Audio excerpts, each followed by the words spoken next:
Sir ఇరాన్‌కి, ఇజ్రాయెల్‌కి మధ్య యుద్ధ వాతావరణం ఏ స్థాయిలో ఉందో మనం ప్రత్యేకంగా చూస్తూ వస్తున్నాం సార్. అయితే ఈ నేపథ్యంలోనే ఇప్పుడు మోదీ గారు రంగంలోకి దిగి వీళ్ళ మధ్య సంధి చేకూర్చడం కోసం ఇరాన్ ప్రెసిడెంట్‌తో దాదాపు హాఫ్ ఎన్ అవర్ మాట్లాడాడు అని చెప్పేసి ఒక వార్త వైరల్ అవుతుంది. సో, మరి నిజంగా వీళ్ళిద్దరి మధ్య ఈ 2 దేశాల మధ్య సంధి కుదిర్చే ప్రయత్నం మోదీ గారు చేస్తున్నారా? అయితే దీనిపైన ఇంకొక విమర్శ కూడా వినిపిస్తుంది. ఇజ్రాయెల్‌లో అదానీ పోర్ట్‌లున్నాయి. దానిపైన ఇరాన్ దాడి చేయకుండా ఉండడానికి ఇరాన్ ప్రెసిడెంట్‌తో మాట్లాడి అదాని పోర్ట్‌లను కాపాడడానికి ఈ ప్రయత్నం చేశాడు. అందుకే మాట్లాడాడు.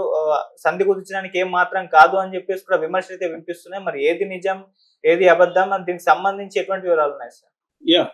ఇజ్రాయెల్ మీద ఇరాన్ అటాక్స్ అనేది గత 2 రోజుల నుంచి తీవ్రతరం చేసింది. దాదాపు 14 మిలిటరీ స్థావరాల మీద ఇరాన్ అటాక్ చేసి ధ్వంసం చేయగలిగింది. అట్లాగే ఒక ఎయిర్పోర్ట్ ధ్వంసమైంది. హైఫాలో ఉండే ఒక సీ పోర్ట్ కూడా దాదాపు రూయిన్ అయిపోయినట్టుగా చెప్తున్నారు. సో ఈ నేపథ్యంలో అంటే ఇరాన్ మిసైల్స్ ని చాలా అడ్వాన్స్డ్ మిసైల్స్ ని ప్రయోగించింది. ప్రధానంగా ఏంటంటే ఇరాన్ టాక్టిక్స్ ఏముంటే బిగినింగ్ అంతా కూడా పాత మిసైల్స్ ని ఇజ్రాయెల్ మీద వేసింది. పాత మిసైల్స్ వేస్తుంటే ఇజ్రాయెల్ హ్యాపీగా వాటిని అన్నిటినీ తన 3 డిఫెన్స్ సిస్టమ్స్ ఉన్నాయి ఇజ్రాయెల్ దగ్గర. యారో 3 ఒకటి, డేవిడ్ స్లింగ్ ఒకటి, ఐరన్ డోమ్ ఒకటి, ఈ 3 ద్వారా కొట్టేసింది. అంటే ఇరాన్ ప్లాన్ ఏంటంటే ముందుగా ఈ డిఫెన్స్ సిస్టమ్ దగ్గర ఉన్న ఇంటర్సెప్టర్లు ఖాళీ చేయించాలి అని చెప్పి కావాలనే ప్లాన్ గా పాత వేసింది. దాంతో వాళ్ళు ఎక్కువ వాడాల్సిన అవసరం ఏర్పడింది ఇజ్రాయెల్కి. దాని తర్వాత వాళ్ళది నిల్వలు ఆల్మోస్ట్ అయిపోయినాయి. ఇంకొక 4-5 రోజులకు కూడా రావంటున్నారు. ఈ టైంలో ఇరాన్ ఏం చేసిందంటే తమ హైపర్సోనిక్ మిసైల్స్ ని పతా-2 అలాంటి మిసైల్స్ ని ప్రయోగించడం మొదలుపెట్టింది. దాంతో అడ్డుకోలేకపోవడం అనేది జరుగుతుంది.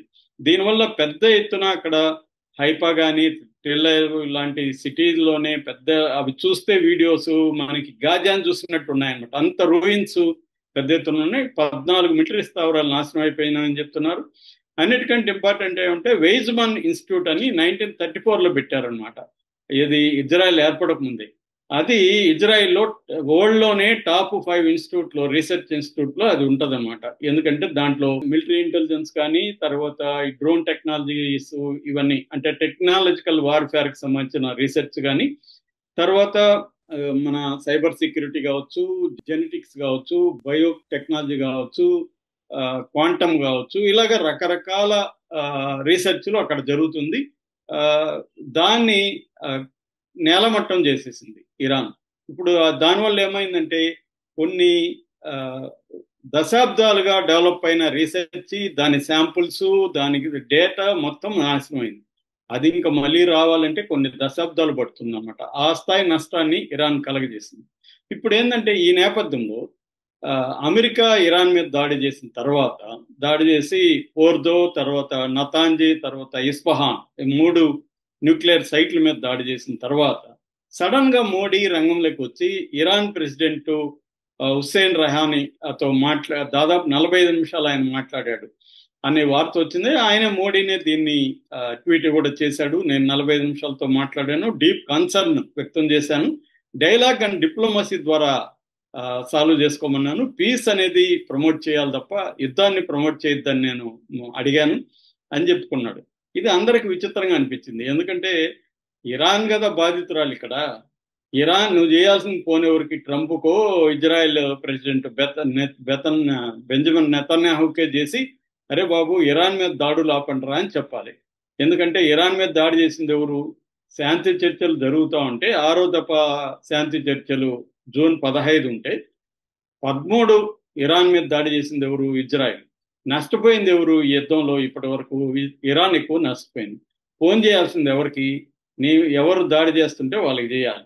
కానీ ఇన్ని రోజులు అయిపోయినాక ఇప్పుడు ఇజ్రాయెల్ నష్టాలు జరుగుతూ ఉంటే ఇప్పుడు ఎందుకు ఇరాన్కి ఫోన్ చేశాడు మోడీ అనే చర్చ మొదలైంది.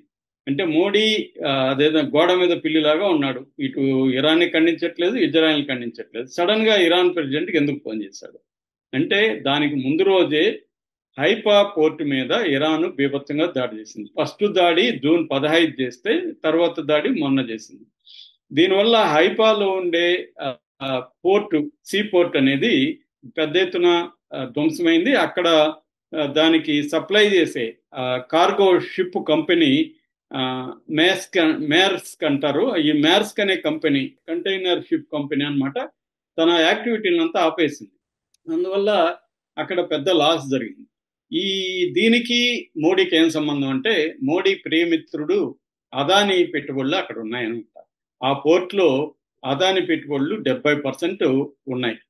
2022లో Adani ports and SEZ, APSEZ ఆ కంపెనీ పేరు, అదానీ కంపెనీ అనమాట. ఈ APSEZ company Adani ports and special economic zone కలిపి ఏపీఎస్ఈజెడ్ గా తన కంపెనీ పేరు అదానీ పెట్టుకున్నాడు. ఈ కంపెనీకి ఇండియాలో 16 పోర్ట్లు ఉన్నాయి. 13 మేజర్ పోర్ట్లు అయితే 3 స్మాల్ పోర్ట్లు, మొత్తం 16 సీ పోర్టులు ఈయన ఆధ్వర్యంలో ఉన్నాయి, ఈ కంపెనీ ఆధ్వర్యంలో. ఆంధ్రప్రదేశ్లో గంగవరం, కృష్ణపట్నం, కట్టుపల్లి ఈ 3 ఉన్నాయన్నమాట. సో ప్రపంచంలో కూడా వాళ్ళకి ఆస్ట్రేలియాలో ఉంది, కొలంబియాలో ఉంది, హైపాలో ఉంది, టాంజానియాలో ఉంది, బంగ్లాదేశ్లో రెడీ అవుతుంది, వియత్నాం, ఫిలిప్పైన్స్లో రెడీ అవుతుంది. అంటే 2030 నాటికి ప్రపంచంలో కార్గో వ్యాపారంలో 20% అదానిది అయ్యే అవకాశాలు ఉన్నాయని చెప్తున్నారు. సో అదాని ఏం చేశారంటే 2022లో ఇజ్రాయెల్లో ఒక కంపెనీ ఉంది. ఇజ్రాయెల్ కంపెనీ గ్యాడెట్ గ్రూప్ ఆ కంపెనీ పేరు. సో ఇజ్రాయెల్ గ్రూప్ కంపెనీతో కలిసి ఈ ఏపీఎస్సీజెడ్ అనేది ఈ హైపా పోర్టుని తమ వశం చేసుకునింది $1.8 బిలియన్. సో ఇందులో గ్యాడెట్ గ్రూప్ కి 30% వాటా అయితే అదానీ గ్రూప్ కి 70% వాటా ఉంది. సో వీళ్ళిద్దరు కలిసి అక్కడ చేస్తున్నారు. దీంతో పాటు అదానీ ఇంకొక 3 రకాల వ్యాపారాలు కూడా ఇజ్రాయెల్తో చేస్తున్నాడు. ఒకటి సీ పోర్ట్ రియల్ ఎస్టేట్ అనమాట. అంటే సీకి దగ్గరగా రియల్ ఎస్టేట్ ని డెవలప్ చేయడం.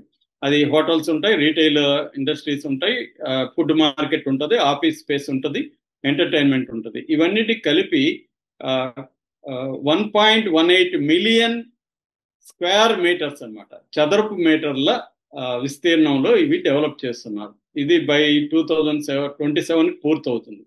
ఇది కాకుండా అదానీ డిఫెన్స్ అండ్ ఏరోస్పేస్ అని ఒక కంపెనీ ఉంది. ఇది ఇజ్రాయెల్లో ఉండే ఎల్బిట్ జేవి సిస్టమ్ అనే కంపెనీతో టైఅప్ అయ్యి డ్రోన్స్ ని తయారు చేస్తుంది అనమాట. సో రకరకాల వార్ యుఏవిస్ అంటారు. యుఏవి అంటే unmanned air vehicles, star liner, దృష్టి 10 ఇలాంటి యుఏవి డ్రోన్స్ ని తయారు చేస్తుంది. ఇంకొకటి ఏంటంటే సెమీ కండక్టర్స్ లో ప్రొడక్షన్ లో కూడా అదానీ, ఇజ్రాయెల్ గవర్నమెంట్ కలిసి పనిచేస్తున్నాయి అనమాట. అంటే 4 రకాల వ్యాపారాలు ఉన్నాయి అదానికి ఇజ్రాయెల్లో. ఒకటి పోర్టు, ఒకటి డిఫెన్స్, రెండోది సెమీ కండక్టర్స్, 4వది రియల్ ఎస్టేట్. సో ఇప్పుడు మోడీ ఎందుకు ఫోన్ చేశాడంటే, అరే బాబు మా అదాని పోర్టును వదిలేసి నువ్వు మిగతా ఎక్కడన్నా ధ్వంసం చేసుకోగాని మా అదాని పోర్టు, మా అదాని ప్రాపర్టీస్ మీద వేయద్దు అని చెప్పడానికే ఫోన్ చేశాడు. లేకపోతే ఇన్ని రోజులు లేని పీస్ మీద ఆయనకి కన్సర్న్ సడన్ గా ఇప్పుడు ఎందుకు వచ్చింది అనేది విమర్శ అనమాట. సో అది వాస్తవంగానే కనబడుతుంది మనలాంటి వాళ్ళకి. ఎందుకంటే అదానీని ఎలా సేవ్ చేసుకుంటూ వస్తున్నారో మనం చూస్తున్నాం. ఈవెన్ జగన్కే అదానీ 2,000 కోట్లు ఇచ్చాడని అమెరికానే ఆరోపణ చేసినప్పుడు కూడా దాని మీద కేసు కూడా లేదు. వాళ్ళ ప్రభుత్వమే కదా ఉండేది ఇక్కడ ఆంధ్రప్రదేశ్లో, కూటమి ప్రభుత్వమే కదా. దాన్ని క్యాన్సిల్ చేసి సెక్కితో ఒప్పందాన్ని, జగన్ చేసుకున్న ఒప్పందాన్ని క్యాన్సిల్ చేసి విచారణ ఎందుకు జరపట్లేదు చంద్రబాబు? దాని మీద అంతా తెలుగుదేశం మీడియా అంతా రాశారు కానీ సైలెంట్ అయిపోయారు. ఎందుకంటే మోడీని వ్యతిరేకించే దమ్ము ధైర్యం చంద్రబాబుకి లేదు. సో కాబట్టి చంద్రబాబు సైలెంట్ అయిపోయాడు. కాబట్టి ఇక్కడ ఏంటంటే మోడీ అంటే అదాని, అదాని అంటే మోడీ. మోడీ ప్రభుత్వం లేకముందు అదాని ఎవడికి తెలియదు. సో మోడీ ప్రభుత్వం ఏర్పడినాకనే అదాని విపరీతంగా రైజ్ అవుతున్నాడు, మనకు అందరికి తెలిసిన విషయమే. సో ఇందుకోసమే ఇప్పుడు రంగంలో దిగి ఇరాన్ ప్రెసిడెంట్ మాట్లాడి మా వాడి మీద చేయొద్దని చెప్తున్నాడు. ఎందుకంటే Adani Mundra port to Haifa port అంటారన్నమాట, కారిడార్ దీన్ని.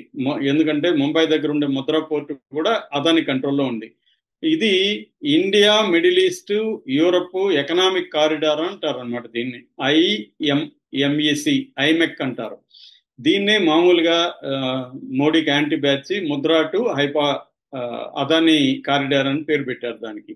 సో అంటే అదానిని ఇతర దేశాల్లో బిజినెస్ మ్యాన్ గా ఎస్టాబ్లిష్ చేయడానికి మోడీ ఇతర దేశాల తన పర్యటనను ఉపయోగించుకొని, తనకున్న సాన్నిహిత్యాన్ని ఉపయోగించుకొని చేస్తున్నాడు అనేది మోడీ మీద ఉన్న విమర్శ. అందుకని మోడీ యుద్ధాన్ని ఆపాలనేది మోడీకి లేదు.